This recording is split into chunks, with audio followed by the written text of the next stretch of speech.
Serious. Night owls of Reddit. What is the creepiest thing that has happened to you when everyone else was sleeping?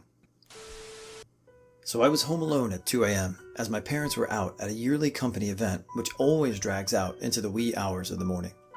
I was cleaning my house as a surprise for my parents so they'd come home to a spotless house. They've worked hard, they've earned their night out, and I was honestly enjoying myself as I had my tunes on and was lost in thought.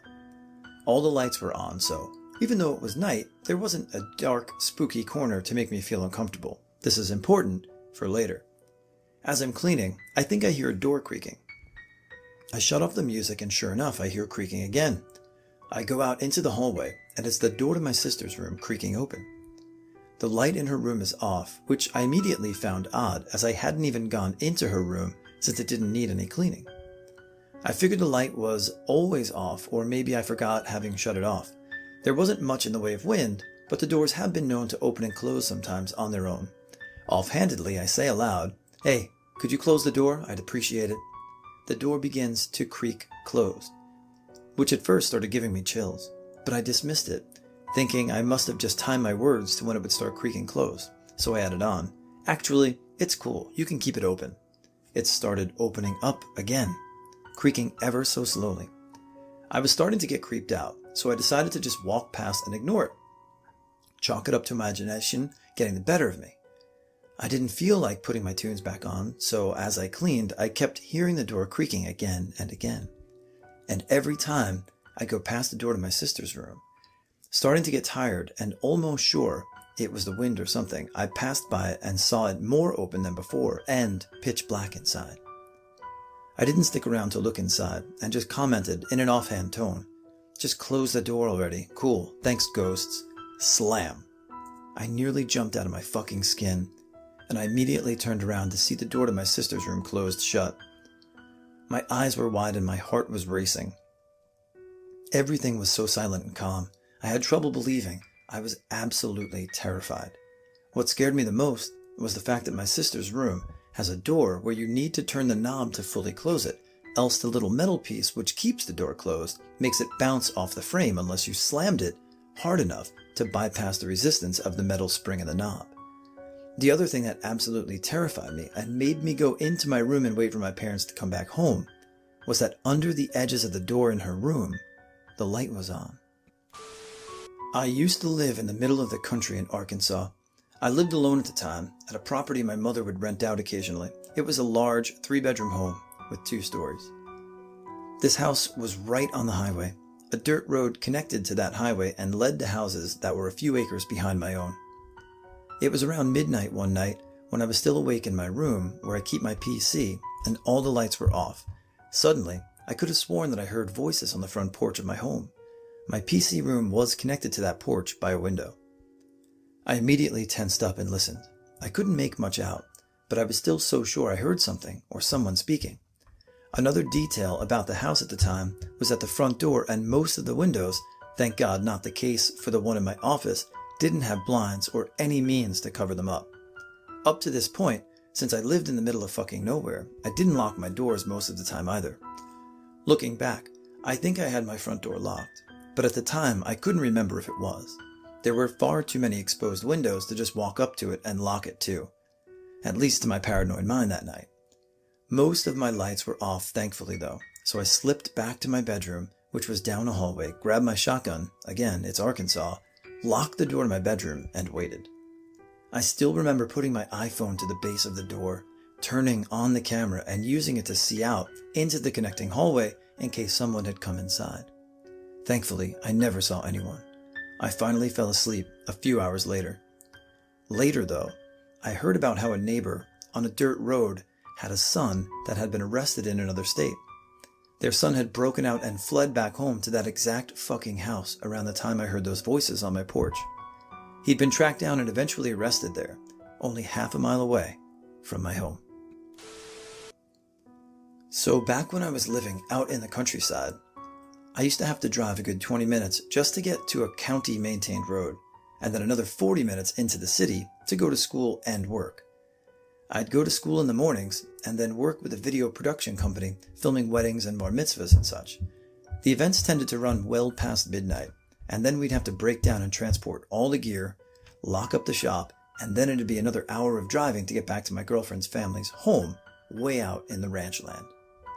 I'm driving home one night, probably 2 or 3 a.m., exhausted, and probably in need of a tall glass of water, if you follow. And I get to the end of the pavement and start blasting down this tiny dirt road, in that real country dark where all you can see is a little cone of headlight. Mesquite bushes and desert grass make this sort of wall on either side of the road, so it's like driving down a little chute of scraggly little branches. And I'm coming around this corner when up in the road is this fucked up looking thing. I slam on the brakes and shoot this wall of dust out ahead of me. But through the dust, sitting centered in the beam of my headlights, is this white, hunched figure. It has long legs and haunches like a jackrabbit, but it's a good 4 feet high and kind of lumpy, like an illustration from those scary storybooks, and I'm terrified. It kind of looks a little bit and shivers, and I'm looking at this thing, and it makes no sense at all the way it's shaped. I stare at it for a good minute, just idling in the middle of the road, trying to make up some kind of story to myself to explain what the hell I'm looking at, but I am completely stumped. So I start creeping the car forward, and as I'm getting close enough to see the shapes of its muscles and the shine of fur, the thing hops up. And the bit I thought looked like a head with long ears stretched up and out, changing its whole shape like something out of the thing, and then I screamed. Still nearly invisible, except for its white striped legs and underbelly, this black cow that had been sitting at the edge of the road stood up, showing part of its body that had been hidden behind a folded black leg, and staggered off into the bushes to find a spot to sleep, where people weren't blasting it with high beams. I felt like an idiot later, but in the moment where it was rising up and like unfolding itself, if I had run off before I saw what it really was, I'd be swearing to this day that I saw chupacabra or a demon or some craziness. I recall a few months ago, I was on my 3DS when I heard my little brother calling my name. This wasn't uncommon, as he used to stay up a lot on his iPod watching YouTube and had questions for so-and-so thing in game, so I put on my shirt and went to check on him. He was laying on the couch under his blanket. His phone was still playing Minecraft videos when he looked at me and asked me to check his room for the knocking. I'm usually paranoid about this stuff happening anyway, so I went to look and turned on his light. As I glanced at the window, I saw a kid, not a man, a kid, maybe 11 to 12 years old, just sitting there, smiling, looking like he had just had the best day ever before running off. I ran to my brother and scooped him up and took him to my parents' room to explain what happened, but they didn't believe me. I later learned that the neighborhood kid had been sneaking out at night to play with some other neighborhood kids and wanted to play a prank. I live alone in an apartment building. At midnight, someone knocked on my door. When I went to check the see-through glass thingy, I'm not American, no idea what it's called, I got a wink of a sight of who was on the other side of the door before he put a thumb over it and covered it up. Edit. I think it's called a peephole. Now my best guess is that this guy had the wrong apartment, saw a shadow move inside the door thingy, and wanted to play a prank on his friend, i.e., what are you looking through this thing for? Obviously it's me. But even with this assumption, I still sat at my computer all night with a kitchen knife in reach. Because the only thing between me and the hallway was a tiny flimsy door, and I was never more aware of that fact than that night. Nothing happened, by the way. Dude didn't knock twice, and he never came back. I checked again like a minute later, and the hall was empty. I was working from home, third shift, and about 2 a.m., I heard the stuff on the coat rack in the living room rattle like it does when the door opens. I thought it might be my cat climbing on the coats and went to get her down, and found not a cat climbing things, she knows she's not allowed to do that, but a person I didn't know standing in the middle of my living room. He demanded to know where his stuff was, and after me insisting for about 5 minutes, I had no clue who the fuck he was, he threatened me. My phone was in my room, and I wasn't willing to turn my back on this guy, so I reached for the katana my mother had gotten me for my birthday, sitting against the wall behind me. I got to chase a man out of my apartment with an actual sword. Unfortunately, the whole experience freaked me out so bad that now I keep the sword next to my bed in case of noises in the night. I also locked the door. I worked overnight at a gas station, well lit, considered it my home away from home, treated everyone nice except one person who assaulted me one time for declining her card, except I can't decline it manually, so... Anyway, first thing first, I'm mopping the back room area as an above and beyond thing for my boss. Used to even clean the ceiling vents. Like I said, home away from home. And I come out of the front counter where the cigarette drawer that has all the cartons is hanging open. I immediately think I got robbed, so I lock the front doors. I go to the back room to check the security footage. On the camera, the drawer opens on its own, which isn't possible since they'll shut on their own if left partially open, ensuring they only stay open if I pulled it all the way out. Feeling a little creeped out, but glad I wasn't robbed, I go to the front door, which has one of those twisting locks. I grab the lock to unlock it by twisting when a loud clunk occurs, and suddenly the lock is jammed shut. I called my assistant manager to inform her, and while on the phone using all my might to unlock the door, there's 3 customers outside just laughing at this gas station clerk locked inside their own store. To whatever ghost that masterminded that plan, damn good job. You got me good. A long while back, while I was still a teen and living with my parents, I wanted to listen to some music, but it was quite late. I went downstairs to the garage and decided to listen to music in my car. After a while, it was quiet as I was deciding on the next CD to play when I heard what sounded like leaves crunching outside. I looked in my rearview mirror and saw a figure coming up the driveway. The motion-activated floodlights on the garage did not illuminate as the figure approached the front door. I quickly and quietly head back inside and go up to the kitchen where I could get a view of the front door. It was still quite dark, but I could make out the shape of a person standing at the front door.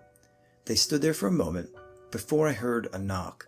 Obviously, this is strange for a quiet neighborhood at 3 a.m. I reached for my phone and dialed the police. But after waiting for another minute that felt like an eternity, the person turned around and walked away back down the drive and into the street, being careful to avoid the only streetlight. Before the police had arrived, he was gone. They started to search the area, but found no one. One officer came to ask questions and get a description, but it was so dark I couldn't make out anything useful. To this day, I still have no earthly clue why this happened. I was 17 at the time, and walking home late from my then boyfriend's apartment. It was about a 30-minute walk, and about 10 minutes from home I noticed a man walking about 200 meters behind me. We were the only ones walking that street. No biggie. I wasn't paranoid at the time. All of a sudden, he's right behind me. He must have power walked or something to catch up to me that fast. I didn't think much of it and figured he'd walk by given he'd caught up to me so fast. Boy, was I wrong. If I sped up, so did he. If I slowed down, he did as well. He kept about 3 meters behind me for several minutes. I picked up my phone and called my mom. Thank heavens she was awake. She was waiting for me to come home. Considering how close he was, I wasn't able to tell her someone followed me, and I was determined to not show him I was afraid. I imagined that if I started running, I was done for. He kept following me down into the street I lived at, and the thing here is that the streetlights never worked. So it was 2 kilometers, 1.2 miles of darkness. Fuck me. Well, I lived a couple of 100 meters up this street, and I kept on talking to my mom on the phone. I noticed he'd come even closer, and we were about to enter the darkest part of the street, which was directly outside my house. We had a huge hedge that blocked out a lot of the light. I told my mom, "Yeah, I'm outside now. See you in 10 seconds." And I swear on my future grave that I felt him brush my jacket as he took a U-turn into my neighbor's yard. I knew my neighbors though. He did not live there. Once inside my own yard, I ran as silently as I could up to the house and hid behind the wall. I peeked out and I saw him walk past, looking for me. It could have been nothing. He could have been about to murder me, who knows? To this day, even in broad daylight, I freak out if people walk behind me. I usually find a lame excuse like picking up my phone, stopping to search my pockets, etc. to let people pass. I'm shaking a bit, even as I'm writing this. LOL.